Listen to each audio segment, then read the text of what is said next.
First ଥରକ ତାଙ୍କର ଯୋଉ ପଇସା ପାଇଁ ଡିସ୍ପ୍ୟୁଟ୍ ହେଇଥିଲା ତାଙ୍କ ଜିମ୍ରେ ସତ୍ୟବିହାରରେ, ସିଏ ଯୋଉ ପଇସା ପତ୍ର ଖର୍ଚ୍ଚ କରୁଥିଲା, ଯୋଉ ଦାଣ୍ଡିଆ ନାଇଟରେ ପଇସା ଖର୍ଚ୍ଚ କରିଥିଲା, ଆଉ ଷ୍ଟାର୍ଟିଂରେ ଯୋଉ ପଇସା ଖର୍ଚ୍ଚ ହେଇଥିଲା ତମେ ଜାଣିଥିବ, ମୁଁ ତ ଠିକ ସେ ଜାଣିନଥିଲି ଯାହା ପଇସା ପତ୍ର ଖର୍ଚ୍ଚ ହେଇଥିଲା 40,000 ଟଙ୍କା କିନ୍ତୁ ଦାଣ୍ଡିଆ ନାଇଟରେ ଖର୍ଚ୍ଚ କଲା। ସେ 40,000 ଆଉ ଗୋଟେ କଣ ଏମିତି ମିଶିକି ତାର 60-70 ହଜାର ହଉଥିଲା।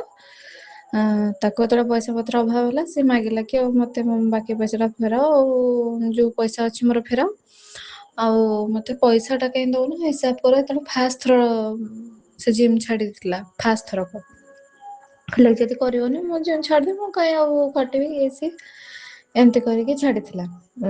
ସେତେବେଳେ ଯୋଉ ଡିସ୍ପ୍ୟୁଟ୍ ହେଇଥିଲା ସିଏ ଛାଡିଦବ ବୋଲି କହିଲା, ତ ସିଏ ଓମ୍ କୁ କହିଲା କି ଆଉ ଏଟା ବନ୍ଦ ହେଇଯିବ, ରହିବାନି, ଚାଲ ପଳେଇବା।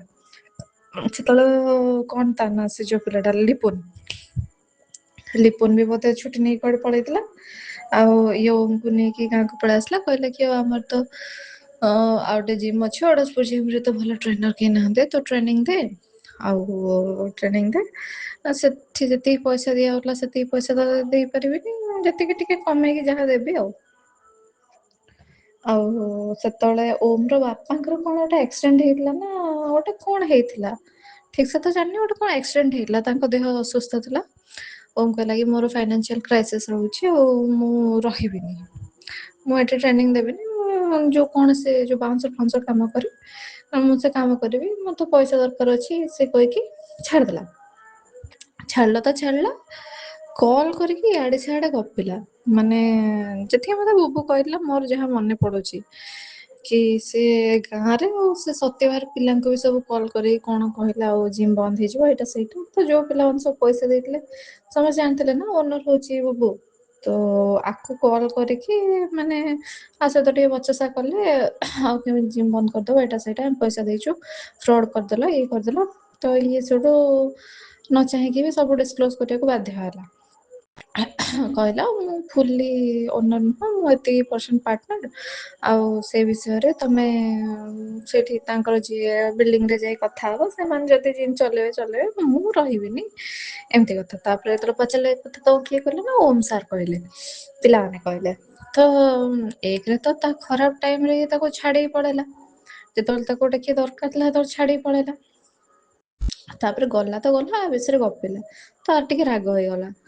ତାକୁ ମୁଁ ବି ସେତେବେଳେ କହିଥିଲି, ଯେତେବେଳେ ଷ୍ଟାର୍ଟିଂରେ ଇଏ କହୁଥିଲା ଓମକୁ ରଖିବ ବୋଲି, ମୁଁ ତାକୁ ମନା କରିଥିଲି, ମୁଁ ଦେଖେ ସେ ଯାଇଛି ତ ଯାଇଛି, ଆମେ କାହିଁ ପୁରେଇବା ତାକୁ, ଆମକୁ କଣ ପିଲା ମିଳିବେନି। ସେ କହିଲା କି ନାଇଁ ମତେ ଗୋଟେ କିଏ ବିଶ୍ୱସ୍ତ ପିଲା ଯାହାହେଲେ ବି ଦରକାର, ମତେ ଗୋଟେ କିଏ ଦରକାର ପାଖରେ, ଆଉ ଏମିତି ତୁ କହିଦେଲେ କେମିତି ହବ, ତୁ ଆସିକି ରହିକି କାମ କରୁନୁ ଯଦି ତୁ ଏତେ କହୁଛୁ। ମୁଁ କହିଲି ହଉ ବାବା, ତୁ ତ ସବୁବେଳେ ଠିକ ଥାଉ, ତୋ ଡିସିସନ ତ ଠିକ ଥାଏ, ମୁଁ ତ ପାଗଳଟା, ଆଉ ଠିକ ଅଛି, ତୁ ଯଦି ଠିକ କହୁଛୁ ତାହେଲେ ମୁଁ ବି ଠିକ। ସେଉଠୁ ସେ ଆଣିକି ରଖିଲା ଓମକୁ। ତାପରେ ଯେତେବେଳେ ଓମ୍ ଛାଡିଗଲା, ମୁଁ କହିଲି ମୁଁ ତ ତା ଆଗରୁ କହିଥିଲି ସେ ପିଲାକୁ ରଖନି, ଯିଏ ଥରେ ତୋ ସହିତ ବିଶ୍ୱାସଘାତକତା ଥରେ କରିଛି ପାଷ୍ଟରେ, ସିଏ ଆଉ ଥରେ କରିବନି ବୋଲି କଣ ଗ୍ୟାରେଣ୍ଟି ଅଛି। ତ ସେଇଥିପାଇଁ ମନା କରୁଥିଲି। ସିଏ ବି କହିଲା ହଁ ମା, ସେତେବେଳେ ମୋ ସହିତ ଭଲସେ ଥିଲା ତ, ଆମ ଭିତରେ ଯେମିତି କଥା ସେ କହିଲା ହଁ ଲୋ ମା ମୋର ଭୁଲ ହେଇଗଲା, ତମ ଗୋଡ ଧରୁଛି, ଆଉ ଦୟାକରି କଥା ଉଠାଅନି, ହଉ ଆଉ ତାକୁ ଆଣି କେବେ ରଖିବିନି, ଏମିତି କହିଲା। ସେଠୁ ତେବେଠୁ ତାର ମୋର ମାନେ ଓମ୍ ବିଷୟରେ କେବେ କଥା ହେଇନୁ। ତାପରେ ଓମ୍ ଛାଡିଲା ପରେ ବି ଜିମ୍ କୁ ୱାର୍କ ଆଉଟ କରିବାକୁ ଆସୁଥିଲା, ମାନେ ଖାଲି ୱାର୍କ ଆଉଟ। ସେଠୁ ସେଟା ବୁବୁକୁ ସହି ହେଲାନି, କହିଲା ତୁ ତ ମୋର ଏତେ ମାନେ ଓମ୍ କୁ ବୁବୁ ଡାଇରେକ୍ଟ କିଛି କହିନି, ମତେ କହିଲା କି ଓମ୍ କୁ ଟିକେ ମେସେଜ କରିଦଉ ଟିକେ ଇଂଲିଶରେ ଭଲସେ କହିକି କି ଆଉ ସିଏ ଆସିବନି ଜିମ୍ କୁ, ୱାର୍କ ଆଉଟ କରିବାକୁ ବି ଆସିବନି, ଏଇଟା କରିବାକୁ ଆସିବନି, ଆଉ ସେ ତ ଗଲା ଆଉ ପୁଣି ମୋ ଜିମ୍ ରେ କାହିଁ ୱାର୍କ ଆଉଟ କରିବ, ସେ ଯାଉ ତାର ଯୋଉଠି ୱାର୍କ ଆଉଟ କରିବା କଥା କରୁ। ତ ଲାଷ୍ଟ ଟାଇମ ମୁଁ ଓମ୍ କୁ ମେସେଜ କରିଥିଲି କି ଆଉ ମାମୁଁ ମନା କରୁଛନ୍ତି, ଆଉ ତମେ ଜିମ୍ କୁ ଆସିବନି, ଏଇଟା ସେଇଟା। ତାପରେ ଓମ୍ ବି ମତେ ରିପ୍ଲାଏ ଦେଇଥିଲା,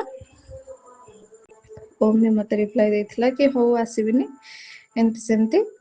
ତାପରେ ମୁଁ କହିଥିଲି ହଁ ମେସେଜ କରିଦେଇଛି। ତାପରଠୁ ଆମେ ଓମ୍ ବିଷୟରେ କେବେ ଆମ ଭିତରେ କଥା ଉଠେଇଲୁ। ସେତେବେଳେ ତ ତାପରେ ପୁଣି ସେ ପ୍ରଦୀପ ସାର୍ ହରିକା ହଁ ଏତେ କଥାର ମନେ ପଡିଲା। ହଁ ଏଇଟା ତାର ଓମକୁ ଡାକିଲାନି ବାହାର କରିଦେଲା ଜିମରୁ, ମେସେଜ କଲା। ତାପରେ ସେଠୁ ପ୍ରଦୀପ ସାର୍ ଯୋଉ ତାକୁ ମିଟିଂ ଡକେଇଲେ, କହିଲେ କି ଆଉ ତମ ଜିମ୍ ତମେ ଛାଡିଦେଲେ କେମିତି ହବ, ଏମିତି ପେସେଣ୍ଟ କାହିଁ ହଉଛୁ, ପଇସା ଆଜି ନହେଲେ କାଲି ହିସାବ ହବ, ଏଇଟା ସେଇଟା ତାକୁ ଏମିତି ବୁଝିଲେ। ତାକୁ ଆଣିକି ପୁଣି ଜିମରେ ପୁରେଇଲେ। ତ ଇଏ ଯେତେବେଳେ ଜିମରେ ପଶିଲା, ଓମକୁ ସେଠି ଟ୍ରେନର ହିସାବରେ ରଖିଲାନି। ମେ ବି ସେବେଠୁ ତାର ରାଗ ଥିବ ଉପରେ, ମୁଁ ଯେତିକି ଭାବୁଛି କି ସେବେଠୁ ରାଗ ଥିବ କି କଣ। କାହିଁକିନା ତାପରେ ସେ ୱାର୍କଆଉଟ କରିବାକୁ ବି ତାକୁ ମନା କରିଦେଲା। ତାପରେ ମୁଁ ଜାଣିନି, ବାସ୍ ମୁଁ ଜାଣିବା ଭିତରେ ଏତିକି ହିଁ। ତାପରେ ଆମେ ଓମ ବିଷୟରେ କେବେ ତାର ମୋର ଡିସ୍କସ ହିଁ କରିନୁ। ସେ ତା ବାଟରେ, ଆମେ ଆମ ବାଟରେ।